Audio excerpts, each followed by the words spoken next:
بسم الله الرحمن الرحيم. النهاردة إن شاء الله هنشرح برنامج صانع الأكواد بلغة السي شارب.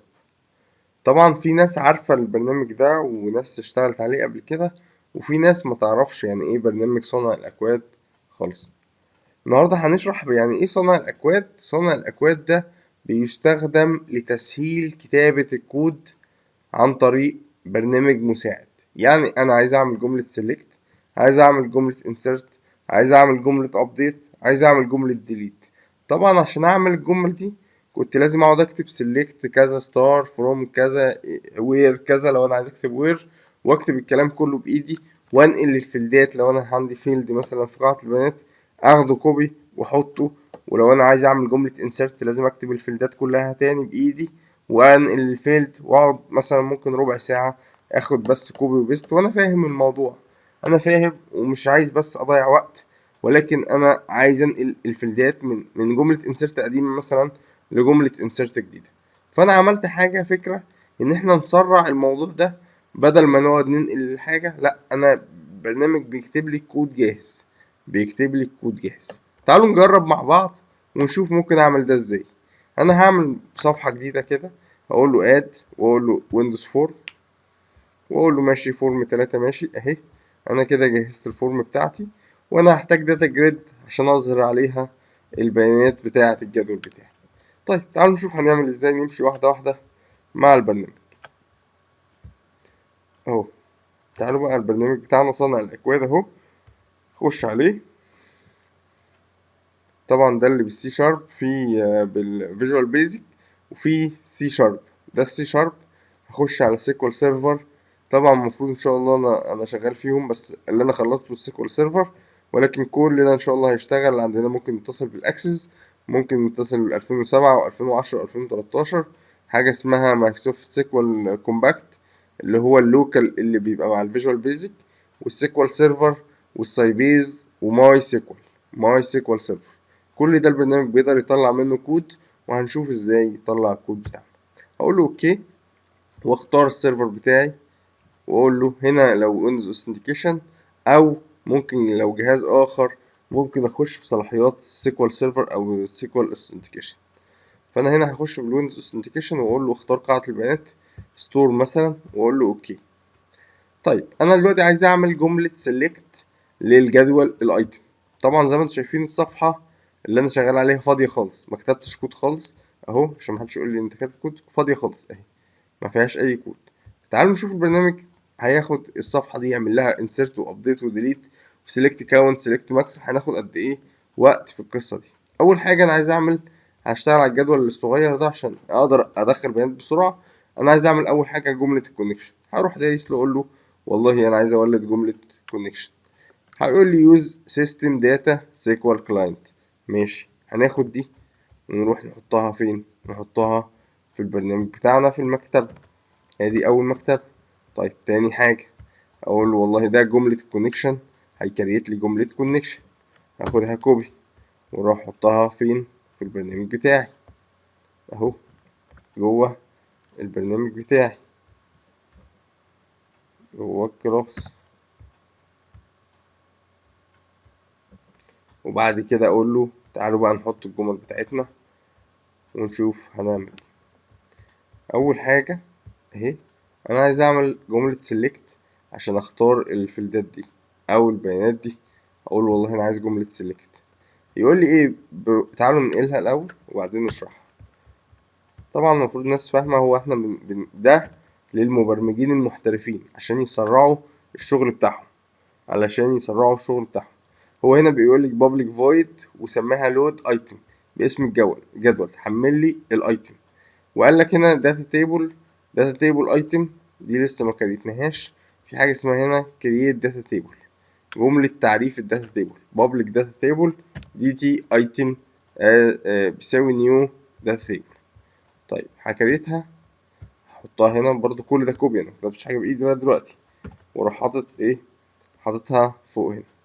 يبقى هنا الجمله بتاعتنا اول حاجه بيجي يعمل داتا تيبل ويعمل لها كلير، وبعدين يقول لي سي ام دي ويجي يكتب لي جمله السلكت العاديه، ويقول لي اوبن الكونكشن واقفل الكونكشن. طيب عايز اجرب الكلام ده، هاخد بس ده كده اروح حاطه بس طبعا هنا عشان الكابيتال والسمول مهم فلازم اراعيه، والاقواس والكلام ده.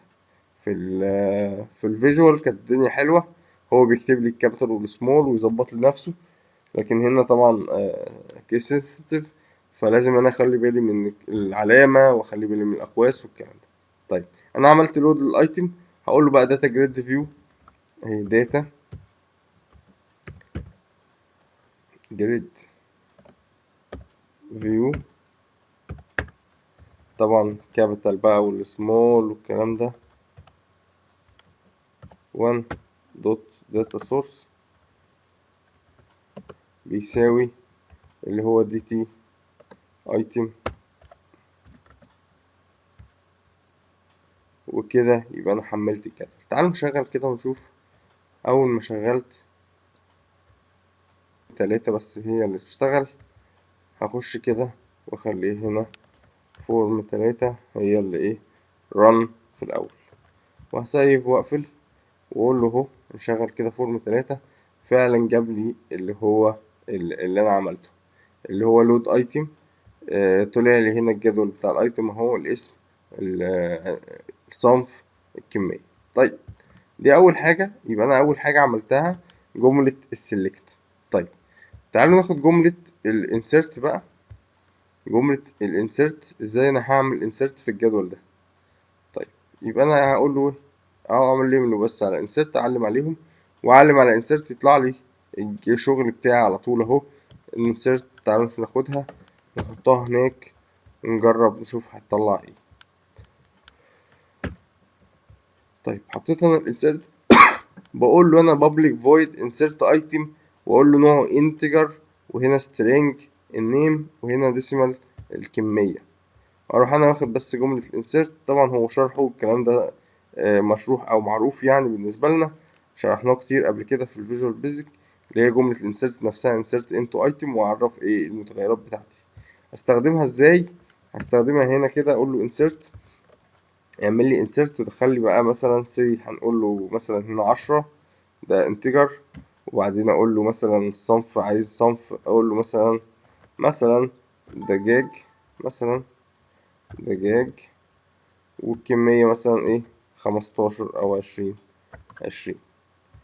وادي جملة الانسرت، ونقفل ونعمل لود تاني، عشان هو كده احنا عاملينه في اللود يحمل لنا البيانات مرة تانية. تعالوا نشغل ونشوف هل هيتضاف ولا لا.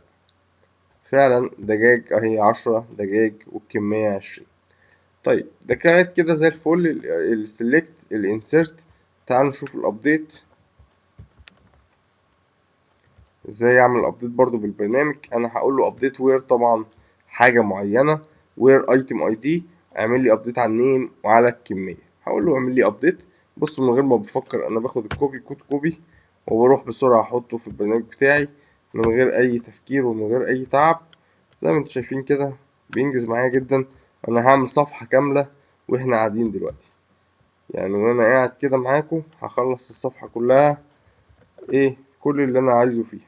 طيب دجاج مشوي مثلا، ده الاسم هغيره بدل دجاج هخليه دجاج مشوي، واخلي الكمية 60، واخلي انا عايز ابدأ على كام، على 10 الصنف اللي هو رقم 10.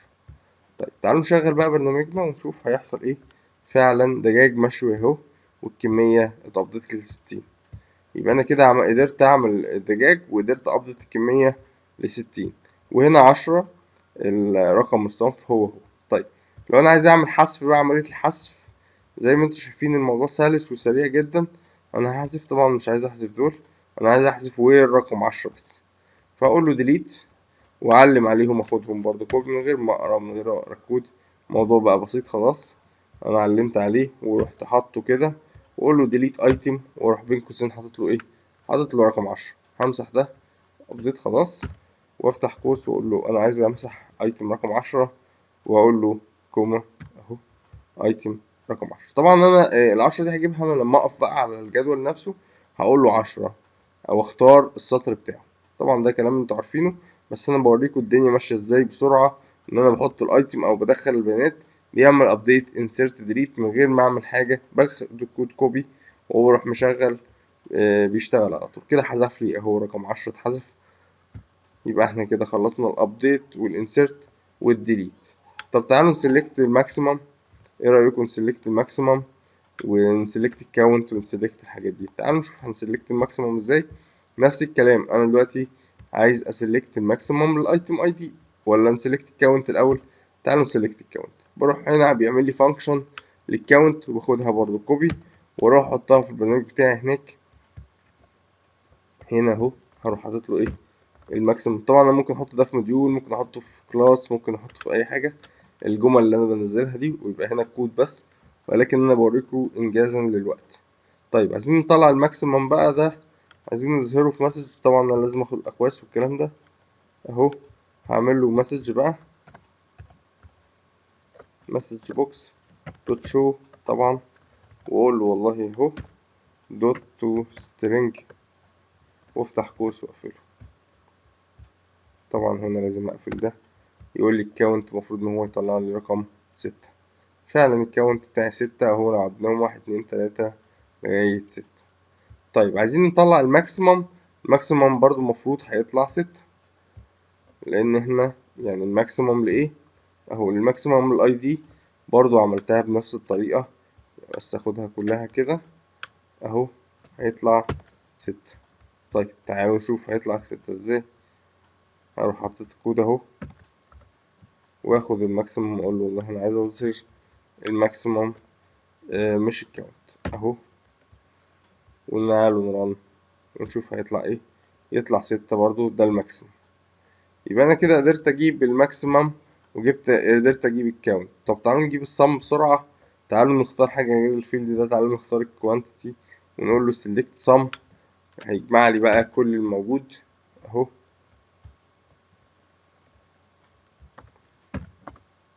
مش عايز اطول عليكم قوي، ولكن الفكرة اكيد وضحت، اكيد الفكرة وضحت في الشغل بتاعنا. انا هنا اهو، هنا 182 182 ده الصم بتاعنا، مجموع كل دول 182. طيب كده احنا خلصنا الماكسيموم والافريج، ونفس الكلام بقى المينيموم والافريج. هنا عندنا between two date. لو انا عندي two date مثلا، هنا البيع اهو، هقول له where to date.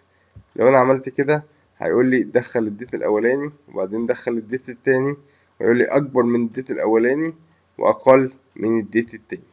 الويت ديت اقل من ده واكبر من ده، هو بيعملها اوتوماتيك بمجرد ما نعلم على الديت ده، عشان برضو تسهيل الشغل. طيب في حاجة تانية، لو انا عايز احذف بدلالة الداتا جريد، بدل ما انا اقعد اقول له 10، لا اقول له لما انا اعلم على الداتا جريد احذف لي على طول. فهنا بدخل له بس اسم الداتا جريد هنا، وهو بياخد الاي دي اللي انا عامل وير عليه ويحطه في متغير اسمه اي دي بوزيشن، وياخد البوزيشن ويحذف بدلالة البوزيشن اللي انا واقف عليه. يحذف هو اوتوماتيك بدلالة البوزيشن اللي انا واقف عليه. كده يبقى البرنامج تقريبا انا الجزء الاولاني منه خلص. طبعا في جزء تاني تولز سيتنج هنشرحه ان شاء الله في فيديوهات قادمة، ولكن كده الجزء الاساسي بتاع البرنامج يعتبر انتهى. هنا طبعا في ادوات مساعدة، ولكن اصل الموضوع ان انا بعمل جمل السلكت الانسيرت الابديت الديليت بسرعة جدا زي ما انتم شايفين، عن طريق ان انا بختار الجدول بيطلع لي كل الفيلدات بتاعته، بختار الجدول تاني بيطلع لي الفيلدات بتاعته، بعلم على الفيلد اللي انا عايزه واقول له سيلكت، بيطلع لي الجملة على طول اوتوماتيك. باخد الجملة واروح راميها في البرنامج نفسه وخلاص. كده يبقى انا كده خلصت. وانتوا زي ما انتوا شايفين كده ممكن اعمل صفحة كاملة في ما يكملش 10 دقايق. يعني انا لو عندي برنامج فيه 10 صفح، ممكن في ساعتين زمن اكون مخلص كل حاجة، وهيواجهني بس الصعوبة في التصميم وليس في الكود. بعد البرنامج ده مفيش صعوبة في الكود خالص، هو التصميم بس اللي بياخد شوية وقت. وان شاء الله في التول سيتنج دي في برضو مفاجأة جميلة بالنسبة للتصميم للناس اللي ما يعرفوش البرنامج. طبعا الناس اللي عارفين البرنامج عارفين البرنامج ماشي ازاي وحافظين الكلام اللي انا بقوله.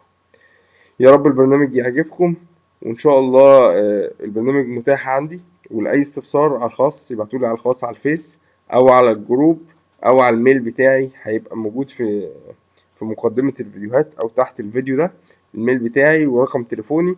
اي حد محتاج البرنامج يكلمني.